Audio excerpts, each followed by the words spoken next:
বিশ্ববিদ্যালয়ে শুরু হলো 15তম প্রজাপতি মেলা। বিস্তারিত তথ্যচিত্রে মোহাম্মদ আসিফুজ্জামান আসিফ। উড়লে আকাশে প্রজাপতি, প্রকৃতি পায় নতুন গতি স্লোগানে বর্ণিল আয়োজন। প্রজাপতি সংরক্ষণ ও গণসচেতনতা বৃদ্ধির লক্ষ্যকে সামনে রেখে জাহাঙ্গীরনগর বিশ্ববিদ্যালয়ে শুরু হয়েছে 15তম প্রজাপতি মেলা 2025। শুক্রবার দুপুরে বিশ্ববিদ্যালয়ের জহির রায়হান মিলনায়তনের সামনে বেলুন উড়িয়ে মেলার উদ্বোধন করেন উপাচার্য অধ্যাপক ডক্টর মোহাম্মদ কামরুল আহসান। প্রাণীবিদ্যা বিভাগের কীটতত্ত্ব শাখা এই মেলার আয়োজন করে।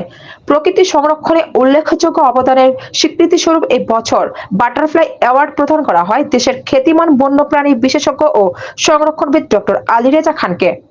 বাটারফ্লাই ইয়াং এনথুয়াসাস্ট অ্যাওয়ার্ড যৌথভাবে পেয়েছেন জাহাঙ্গীরনগর বিশ্ববিদ্যালয়ের প্রাণীবিদ্যা বিভাগের শিক্ষার্থী শাহরিয়ার রাব্বি তন্ময় ও নূরে আফসারি।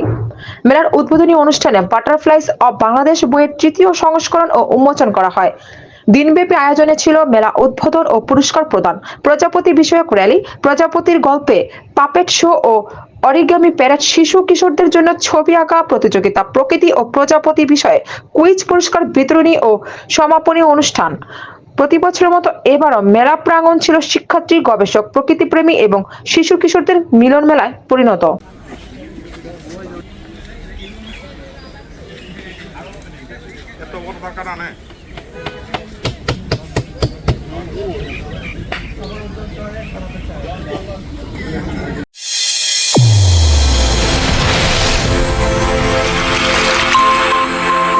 চ্যানেল A1 হৃদয়ের স্পন্দন।